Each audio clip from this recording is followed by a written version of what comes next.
কে বলো আমার নামাজ আছে, নামাজ কে বলো কাজ আছে, কাজ কে বলো আমার নামাজ আছে।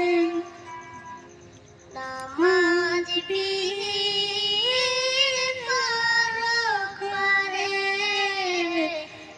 জবাব দেবে তুমি প্রভুর কাছে?